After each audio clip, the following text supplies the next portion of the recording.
Yo, what is good, guys? I want to do this trade recap yesterday, but I didn't have really much time to do this. But I wanted to just do a trade recap of the trade that I took on Thursday. So the situation that we had on Thursday was that we had PPI and unemployment claims at 12:30, 1 hour before market opened right here. So I'm gonna just bring you guys back to market open on both the S&P and the nasdaq to see what I highlighted. So if we look at the sessions here, Asia was pretty high up when price was starting to move at 1 hour before market open, so pre-market. So what I highlighted were sell side of London session and these highs on top here as buy side, but also taking into consideration that we also had buy side liquidity of Asia session. And I also did this, of course, on the nasdaq sell side liquidity right here, buy side right here. So taking into consideration this, let's go over what price did at open. So we had a spike up. Just want to close my door. So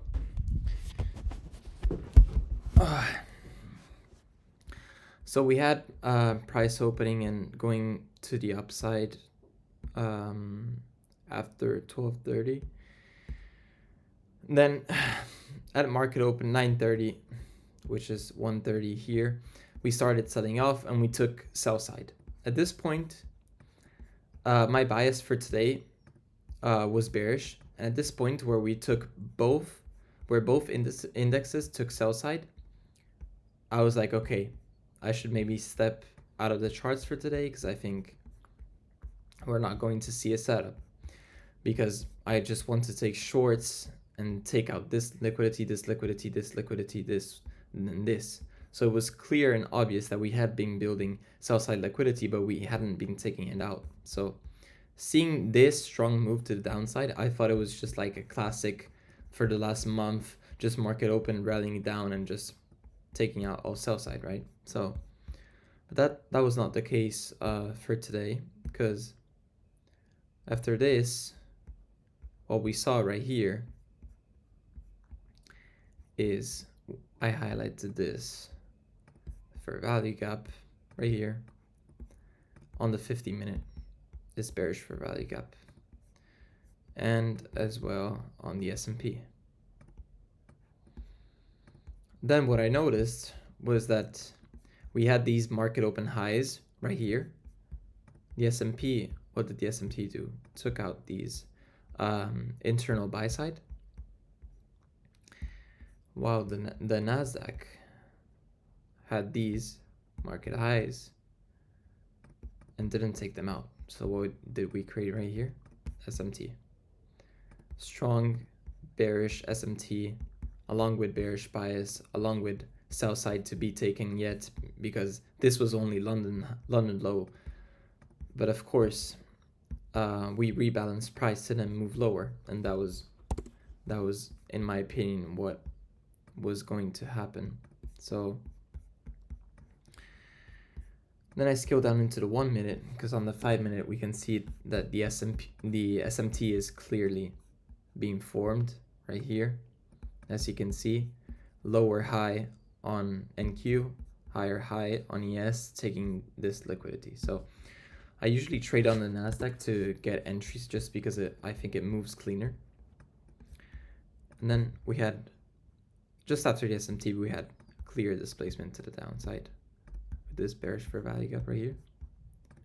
So I was willing to take a short right here with target these lows, boom, stop at the protected high of the SMT.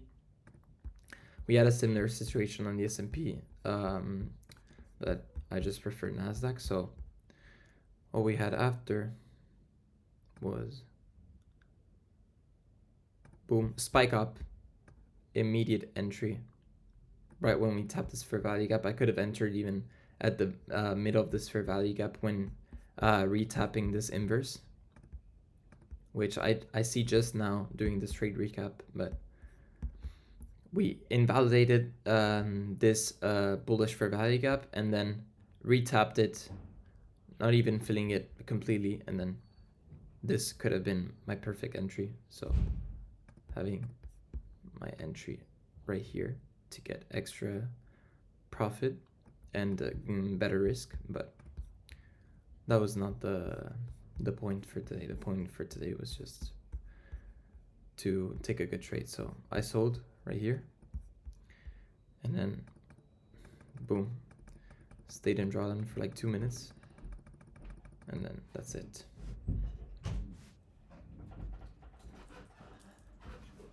So that was perfect, and I'll show you guys what happened after. So as soon as we reached this, where was it? 1 minute. As soon as we reached this, I put my stop loss to break even and closed not even half of my position, but just a little bit of my position just to secure some profit. And then I put my stop loss to break even, like right here. So my stop was like right here, or just a bit above here. And then what I saw was this 5 minute fair value gap that had to be filled. And this also got filled perfectly and almost literally like almost hit my stop. It was literally like this on MetaTrader.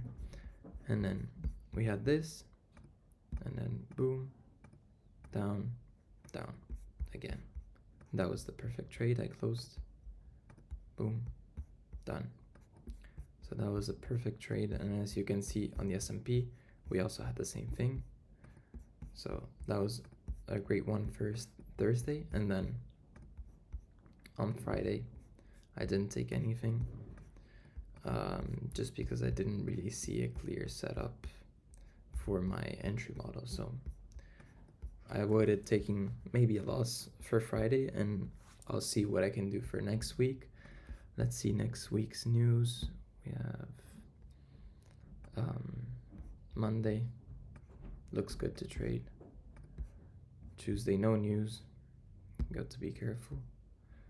FOMC statement, press conferences, it's at 6 p.m. so maybe we can look for a trade, but usually when we have FOMC press conferences and economic projections, the market is in consolidation until FOMC comes out. So we'll see.